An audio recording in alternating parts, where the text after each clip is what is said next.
कहते हैं हमारी ही दुनिया में ना जाने कितनी दुनियाएं और बसती है, मगर इंसान सिर्फ उसे ही मानता है जिसे वो देख सकता है।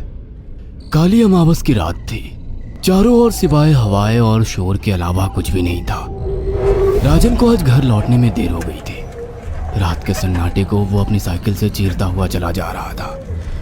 वो गांव की नदी तक पहुंचा ही था कि तभी उसे नदी के पास एक काला साया दिखाई दिया जो नदी के किनारे पानी को घूरे जा रहा था। इतनी रात को नदी के पास देखकर राजन के ना जाने क्यों रोंगटे खड़े हो गए। उसे ऐसा महसूस हुआ मानो उसके पैर साइकिल के पैडल पर जम गए हो।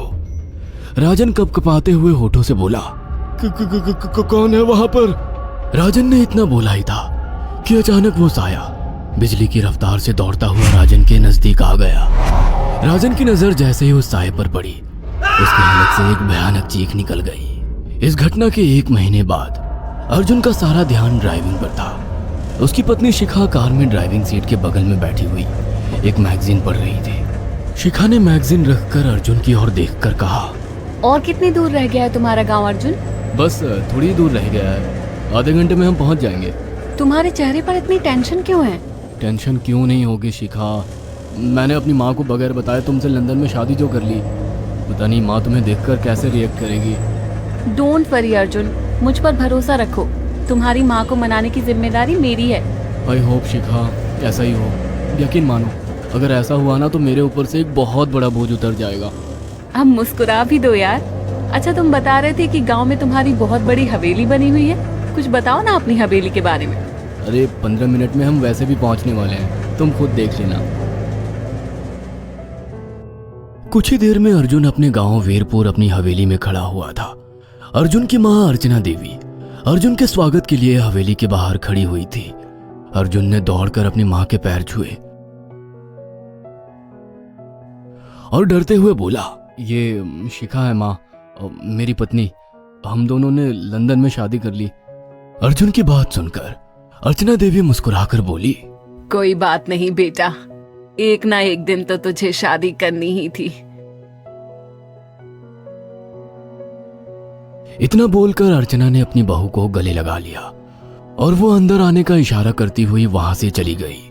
अर्जुन को अपनी माँ का ये बिहेवियर देखकर बहुत ज्यादा हैरत हुई। उसे उसकी माँ इस बार बहुत बदली हुई सी लगी। अर्जुन पूरे 10 साल बाद लंदन से आया था। अर्जुन उन्हीं ख्यालों में खोया हुआ था कि उसके कानों में उसकी पत्नी शिखा की आवाज टकराई। अब क्या बाहर ही खड़े रहने का इरादा है क्या? अंदर नहीं चलोगे? कौन से ख्यालों में गुम हो गए? मुझे लगा था माँ को मेरी शादी के बारे में जानकर बुरा लगेगा, मगर माँ को तो जैसे कोई फर्क ही नहीं पड़ा। अजीब आदमी हो। ये तो अच्छी बात है, मुझे मेहनत करने की जरूरत ही नहीं पड़ी। चलो अब अंदर भी चलो। अर्जुन और शिखा अंदर की ओर चले गए। अर्जुन ने देखा कि उसकी हवेली में सन्नाटा पसरा हुआ था। उसे याद था कि उसकी हवेली में बहुत सारे नौकर चाकर हुआ करते थे। डाइनिंग टेबल पर डिनर के दौरान अर्जुन अपनी माँ से जो बोला वो सुन उसकी पत्नी शिखा और रहस्यमय अंदाज में मुस्कुराकर लगातार देखे जा रही थी। माँ, हवेली के सारे नौकर कहाँ गए? मैंने सबको छुट्टी दे दी बेटा। लेकिन क्यों माँ, तुम्हें तो काम करने में बहुत ज्यादा तकलीफ होती होगी। नहीं बेटा, मुझे कोई तकलीफ नहीं होती। कुछ वक्त से मुझे सुकून और सन्नाटा अच्छा लगता है। अर्जुन इससे पहले अपनी माँ से कुछ कहता कि उसकी माँ ने उसे बोलने से रोक दिया। अर्जुन चुपचाप खाना खाने लगा। खाने के बाद अर्जुन और शिखा बेडरूम में चले गए। अर्जुन बेड पर सोच में लेटा हुआ था कि अचानक शिखा अर्जुन से लिपट गई और वासना का तूफान अपने चरम पर पहुंच गया था। अचानक शिखा को दरवाजे पर 2 लाल लाल आंखें दिखाई दिए। उसे ऐसा लगा जैसे कि कोई उसे देख रहा हो। शिखा ने तुरंत बेड से उठकर अपने कपड़े पहन लिए। क्या हुआ शिखा? अर्जुन, मुझे ऐसा लगा जैसे कोई हम दोनों को देख रहा हो।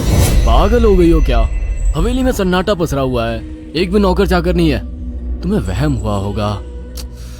तुमने तो सारा मूड खराब कर दिया शिखा, अब सो जाओ। उस रात अर्जुन तो गहरी नींद में सो गया, मगर शिखा की आंखों से नींद कोसों दूर थी।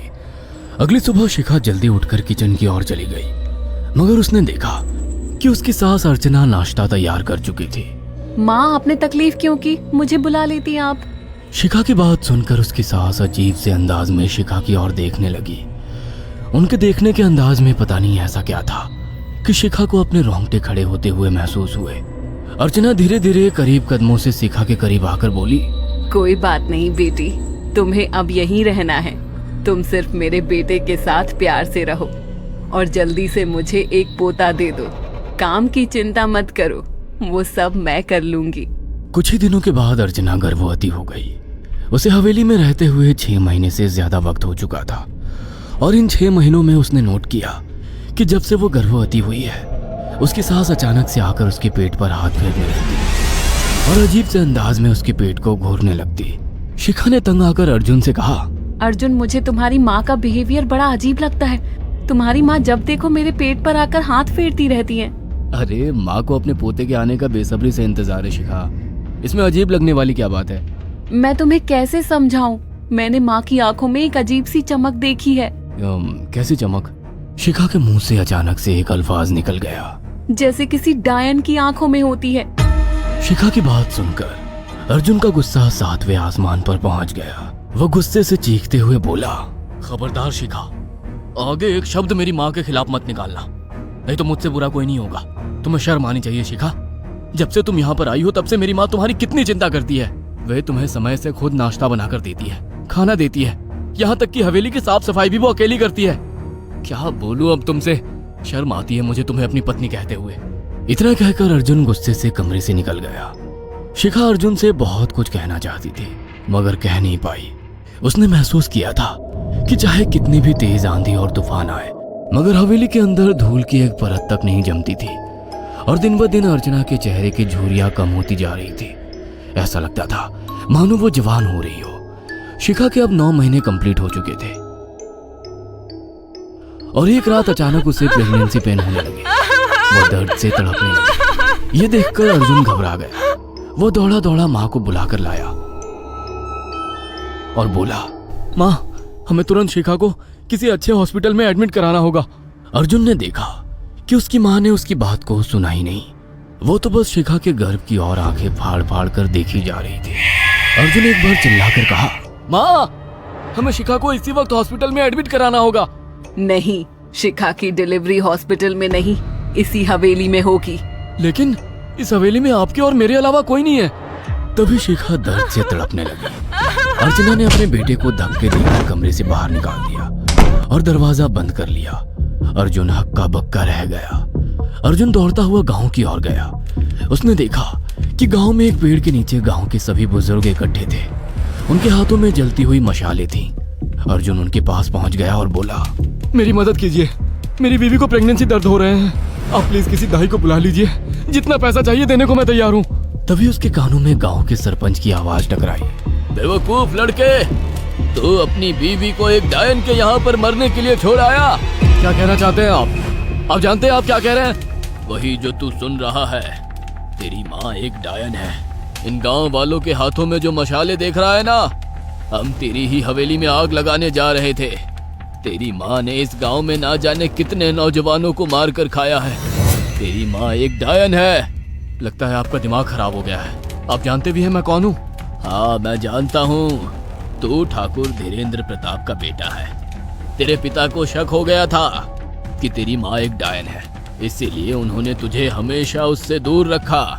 पहले तेरी माँ ने तेरे पिता को मारा और धीरे धीरे करके वह हवेली के सारे नौकरों को मार कर खा गई और फिर गांव वालों को भी मारने लगी। और अब तो तेरे होने वाले बच्चे को खाएगी, क्योंकि डायन को नवजात शिशु का मांस खाना बहुत पसंद होता है। अगर मेरी बात पर यकीन नहीं है तो चलकर मेरे साथ तो खुद अपनी आंखों से देख ले। इतना कहकर सरपंच अर्जुन को लेकर हवेली की ओर चल पड़ा। उसके पीछे कई लोग थे जो जलती मशाले पकड़े हुए थे। हवेली के अंदर घुसकर उन्होंने उस कमरे के दरवाजे को तोड़ दिया जहां पर शिखा थी। कमरे का मंजर देखकर अर्जुन के रोंगटे खड़े हो गए। उसने देखा कि उसकी माँ एक बेहद भयानक रूप में उसके बच्चे का मांस खा रही थी और उसकी पत्नी शिखा फर्श पर मरी हुई पड़ी थी और पूरा फर्श खून से लाल था। अर्जुन को अपनी आंखों पर यकीन नहीं आ रहा था कि तभी उसकी माँ उसके ऊपर झपटी। सरपंच ने चीखकर कहा, अरे इस डायन को आग लगा दो, जिंदा जला दो इसे और साथ ही इस हवेली को भी। सभी लोगों ने जलती हुई मशाले डायन के ऊपर फेंक दी। देखते ही देखते डायन दर्द से चीखने और चिल्लाने लगी। और कुछ ही देर में वो जलकर राख हो गई। हवेली में आग लगते ही सभी लोग अर्जुन को खींचकर बाहर ले आए। अगले दिन अर्जुन अपनी पत्नी की यादें साथ लेकर आंखों में आंसू लिए दोबारा लंदन वापस चला गया।